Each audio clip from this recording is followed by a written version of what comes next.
Oh my god, guys, Dragon Ball Super was epic this week for so many reasons.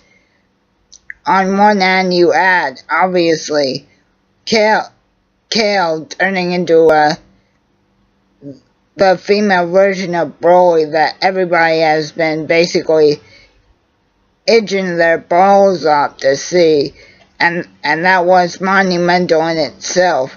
But what this episode also brought is the epic return of the Dark Lord himself, the Emperor of the Universe, Lord Frieza.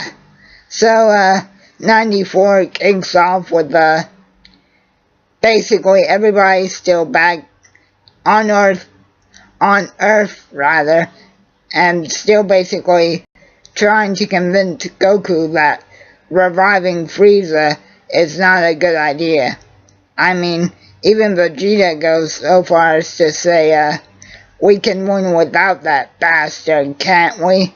And Goku just eventually convinces everyone that basically now they're out of options, and Frieza is their best chance to be able to secure a win for Universe 7, as well as all the other universes, because Goku once again reminds everybody what the true stakes of the tournament are.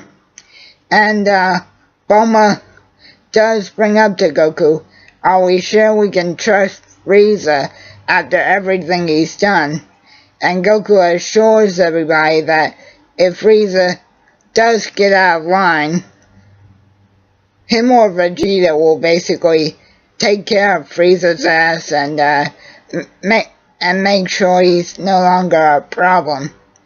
But Goku eventually does convince at least Krillin that having Frieza on the team is probably going to be their best bet.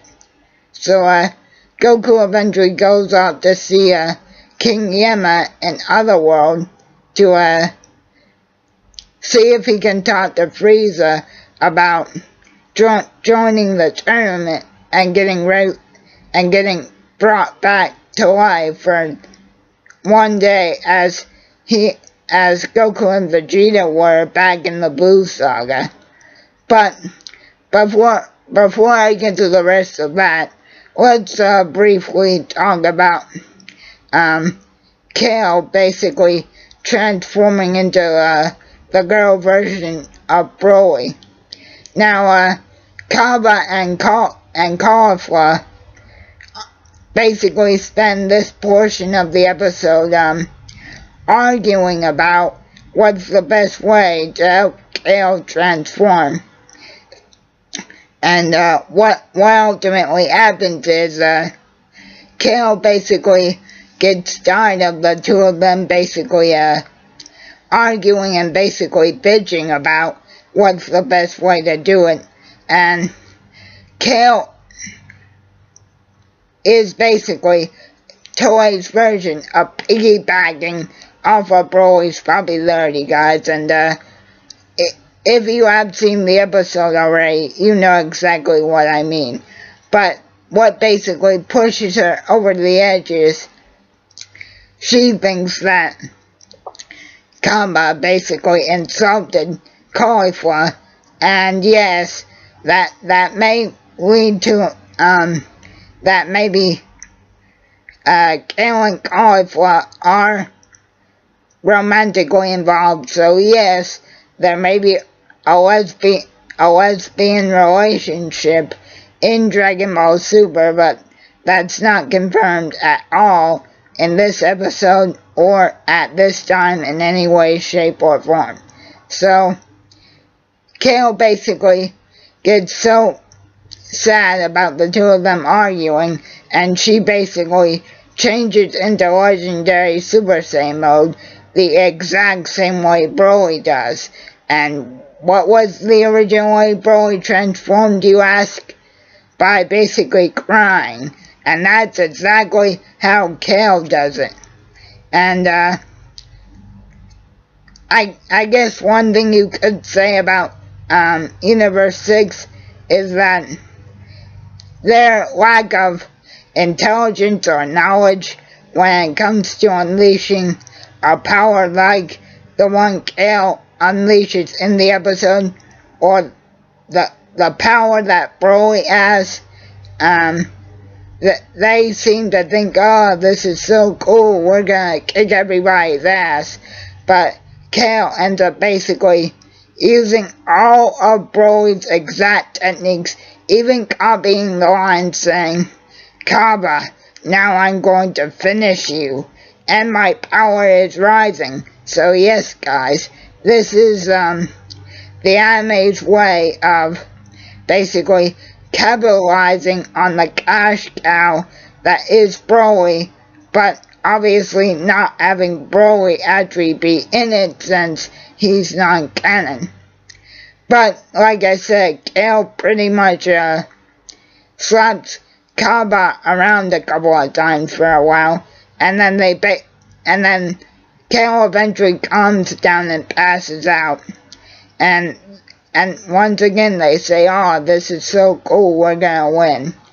But then we go back to Goku, and he is an L courtesy of the same guy that took him across Snake Way a little bit before he fell asleep and passed out.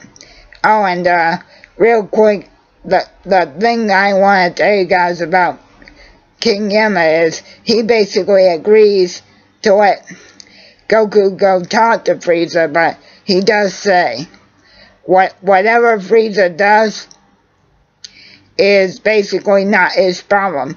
And if Frieza does get out of hand, Goku is to take him outside of Earth and into space and dispatch him into oblivion that way. That way his soul will not get sent back to the check-in station. Because King Yama even says Frieza has still not repented for all of his sins. So Goku goes to hell, sees Frieza, and Frieza's like, oh, what a surprise, what are you doing here? And Goku's like, this isn't the version of hell I was imagining. And then Frieza's like, just seeing you here is the worst hell I could ever be in. So Goku asks Frieza if he'll join the Tournament of Power, and then after that he releases Frieza from the cocoon and basically says, no, I'm not interested. And then Goku says, alright Frieza, later, peace. And then Frieza's like, no, I was just joking. And during this part of the episode, we do get to see that it's not Goku and Frieza getting ready to fight again that darkens the skies of Hell.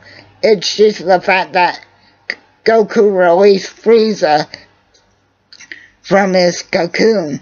So I guess it's just the fact that Frieza is released and that his sheer power darkened the sky of Hell, just like it did in Resurrection F, the movie and the arc. Whenever Frieza powers up, the sky becomes dark. And then Frieza's like, oh, the aspect does seem interesting, and I will participate, but my condition is, if our team wins, you will use Earth's Dragon Balls to bring me back to life. And then Goku's like, there's the Super Dragon Balls for that. And then Frieza says, oh, you guys can keep those, but you will use Earth's Dragon Balls to wish me back if you do want me to enter the tournament. And then Goku basically says, if nothing else other than out of desperation, he says, alright, I do agree to your terms. And then Frieza once he powers up to gold mode, he does say, "You think I was strong before? I can still get stronger." And then, right before the episode ends, we get to see Goku visit Baba, and he tries to show the button that Zeno gave him to call him up, and then Baba says, "Oh, I don't want that thing, it's too dangerous." So Goku promises to bring Baba another present in exchange for bringing Frieza back to Earth. And then that's basically the end of the episode. One more quick thing I do want to mention here, guys, is that Whis does say in other universes there are just plain mortal people that are even stronger than some gods of destruction. So that does prove that the fighters in the Universal Tournament are going to be out for blood.